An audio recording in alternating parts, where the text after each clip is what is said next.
വിഷമം തോന്നുമില്ല. ഒരു രക്തമോടുന്ന ഒരു മനുഷ്യനെന്ന നിലയ്ക്ക് ഇത് കേൾക്കുമ്പോൾ ചില സമയത്ത് ചില വിഷമങ്ങൾ ഉള്ളിൽ തോന്നും. അതകത്തും ഉണ്ടാവും. അതങ്ങട്ട് ഇറക്കും. ഇടയ്ക്ക് ഒരു ഗ്ലാസ് വെള്ളവും കുടിച്ചിട്ട് ഭാരം തലയിലുണ്ടെങ്കിൽ അങ്ങോട്ട് ഇറക്കി താഴത്തേക്ക് വെക്കും. എന്നിട്ട് നല്ല ഫ്രഷ്. ഫാമിലിയുടെ ഒരു സപ്പോർട്ട് എങ്ങനെയാണ് ഈ സമയങ്ങളിൽ? വളരെ നല്ല സപ്പോർട്ടാണ്. ദൈവം അനുകരിച്ച് എനിക്ക് കിട്ടിയ ഏറ്റവും നല്ല എൻ്റെ ഭാഗ്യം എന്ന് പറഞ്ഞാൽ എനിക്ക് നല്ലൊരു ഫാമിലി, നല്ലൊരു ഭാര്യ, നല്ല 4 മക്കൾ, ചെറുമക്കൾ, എല്ലാവരും എനിക്ക് നല്ല സപ്പോർട്ട് തന്നെയാണ്. ഞാൻ അവർക്ക് വേണ്ടി ജീവിക്കുന്ന ഒരു വ്യക്തിത്വമാണെന്ന് അവർക്കറിയാം.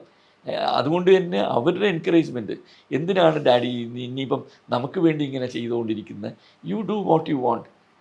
അവർ പറയുന്ന വലിയൊരു സിനിമ എടുക്കൂ, എന്തിനാണ് ഈ ചെറിയ ചെറിയ സിനിമകൾ എടുക്കുന്നത്, you want to establish make a big movie, go further.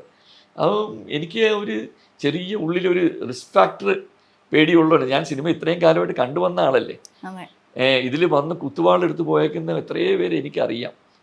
അപ്പോൾ ഇനിയിപ്പം മക്കളിൽ നിന്നും ഒന്നും ഞാൻ പ്രതീക്ഷിച്ചിട്ടില്ല, പ്രതീക്ഷിക്കുന്നുമില്ല. അത് ഉള്ളിടത്തോളം കാലം, ഇല്ലാത്തടത്തോളം കാലം you will get the full respect.